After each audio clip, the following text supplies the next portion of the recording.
Okay, what's going on at this hour? Where are you right now? You want to know where I am? I'm on a spa vacation. With Luna? Oh, I see. I found everything out when my husband lied to me.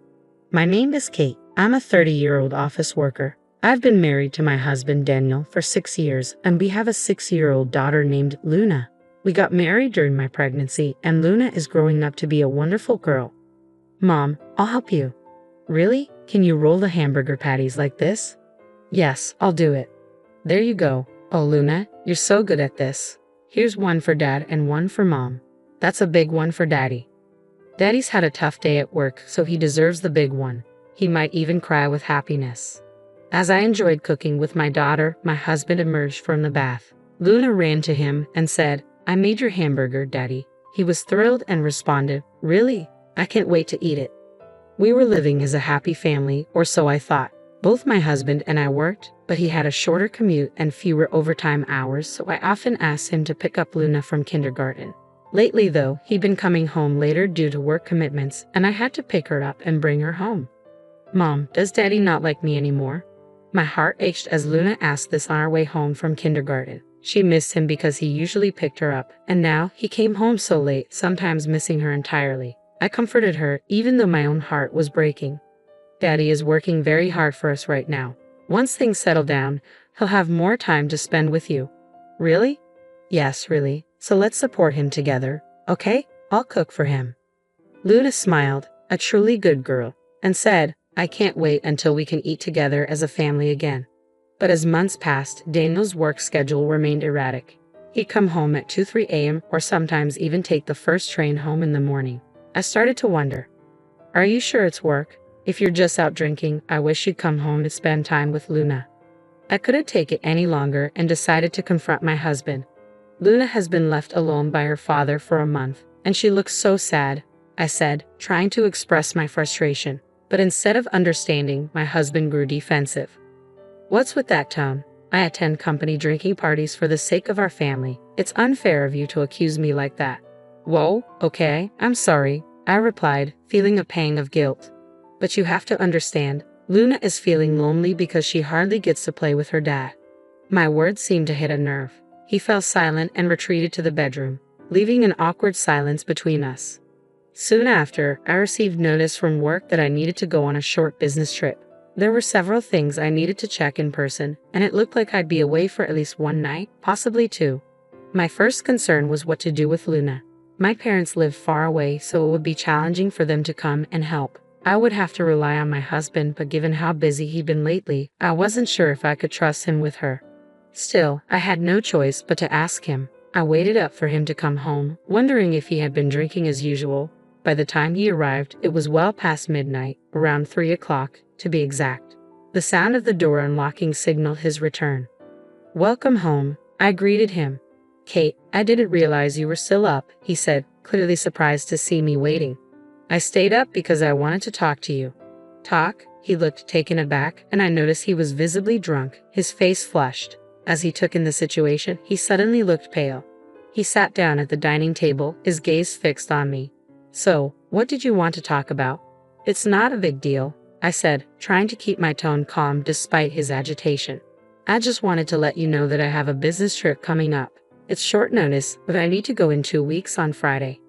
I would need to stay at least one night, and if there was a lot of work, I might have to extend it to 2 nights. Can you take care of Luna while I'm away?" I asked apologetically. "I know you're busy with work." My husband looked relieved. "Oh, that's totally fine." "Really? Are you okay with that?" he asked, genuinely concerned. "Of course," I replied. "I'm busy, but I should prioritize you and Luna." "Actually, how about I take a day off and take Luna on an overnight hot spring trip?" he suggested. "I haven't had much time to spend with her lately. I'm sure she'd love that." I was relieved to hear him say that. It reassured me that he cared about our family. Until recently, I had been worried about whether he truly valued us, but it seemed my concerns were misplaced. The next morning, as I was taking Luna to kindergarten, I told her the news. "What?" she asked, eyes wide with excitement. "Daddy and I are going on a hot spring trip together," I said. Luna's face lit up with happiness, and seeing her so excited made me happy too. Then came the day of my business trip. It was my first trip since Luna was born, but it went smoother than I had anticipated. The people I met were very organized and had everything ready for me to review. I finished my work by 7 p.m. and thought to myself, if I'm done already, maybe I can go home today. I wasn't sure if I would need to stay one night or two until I assessed the status of my work. I had planned to spend the first night at a manga cafe instead of a hotel to avoid any cancellation fees. With this plan, I could catch the last train home if I managed to get a ticket. I looked forward to a relaxing evening at home if necessary. Hastily, I boarded the train and headed back. I imagined my husband and daughter enjoying a nice meal at the hotel, and the thought of my daughter's happy face eased my mind. I planned to wake up early the next morning, clean the house thoroughly, and surprise them. I arrived home around 11 p.m., wondering why the living room light was still on. I thought maybe my husband had simply forgotten to turn it off. With a critical look, I went inside and was met with a distressing sight. My daughter curled up on the sofa, crying. "Oh, Luna, what's wrong?" "Mommy," she sobbed. "Why are you crying? Where is Daddy?" My husband was nowhere to be seen, and I felt a surge of frustration. I needed to get answers from my daughter. "Daddy left in the morning without me," she explained between tears. "What? What is going on?" I thought, furious at my husband's irrational behavior. I knew I needed to calm Luna down first. I pulled her into a tight hug. "I'm so sorry, sweetie. I know it's hard being alone so late at night." As I comforted her and stroked her hair, Luna began to relax and eventually fell asleep in my arms, feeling the warmth and safety of my embrace. Luna seemed exhausted from the fear and anxiety, so I gently carried her into the bedroom. After settling her in, I went back to the living room and called my husband. "Kate, why are you calling at this hour? Where are you?" "I'm at a spa trip with Luna." "Why are you whispering?" "Luna is already tired and asleep.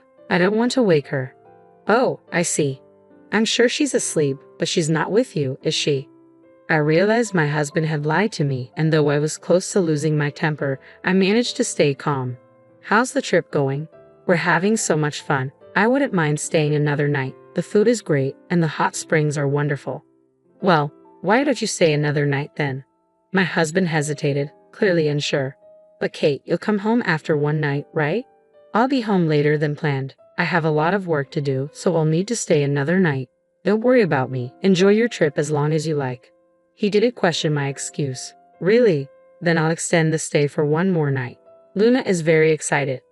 I knew Luna needed more time with her daddy, especially since I hadn't been able to give her much attention in the past month. "Make sure you call me when you know when you're coming home," my husband said. "What are you talking about?" She was curled up and crying by herself. I fought the urge to yell at him and ended the call, determined to ensure he faced consequences for the distress he caused Luna. I called my parents who explained the situation and quickly began packing. The next morning, I contacted a moving company. Thankfully, they could come that day, so I arranged for them to move my belongings out.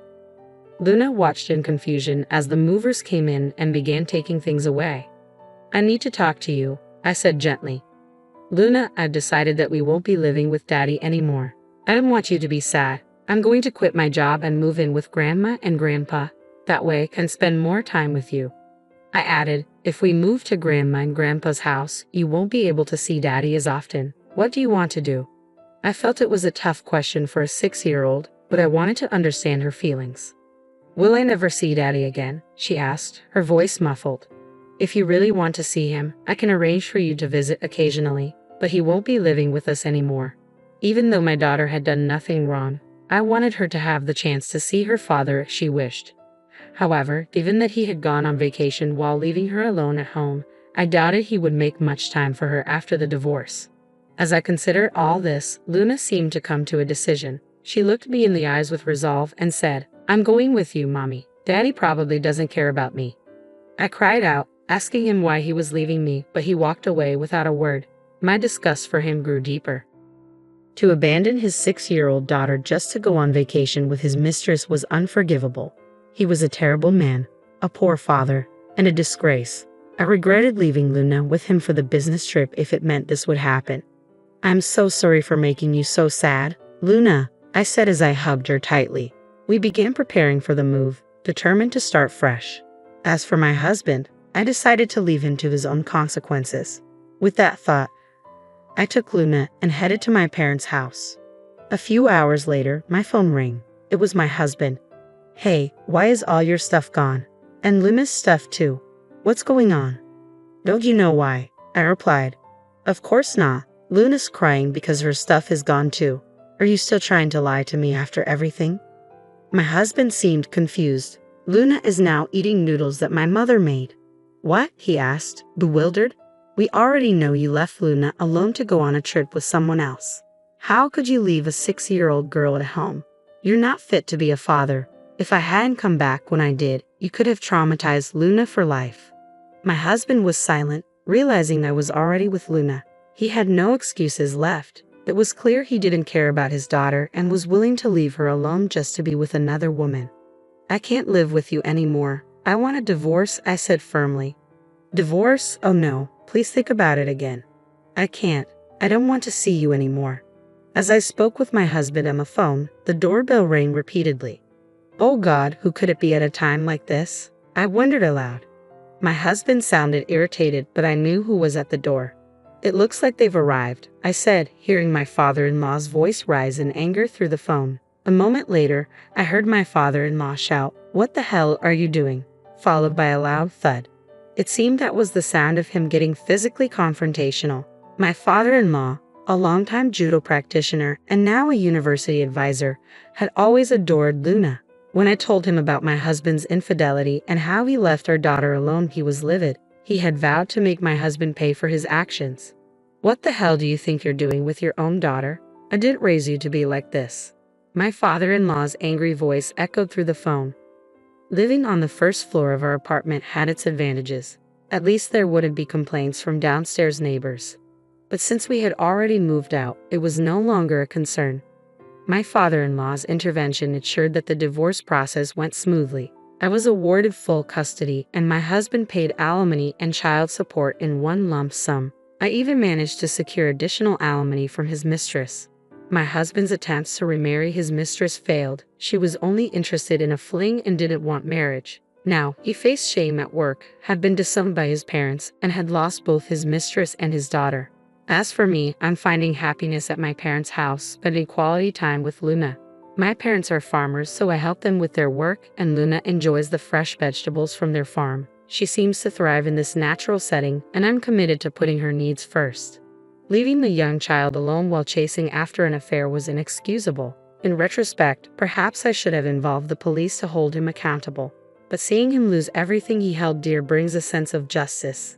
Kate, I hope you find continued happiness with your daughter.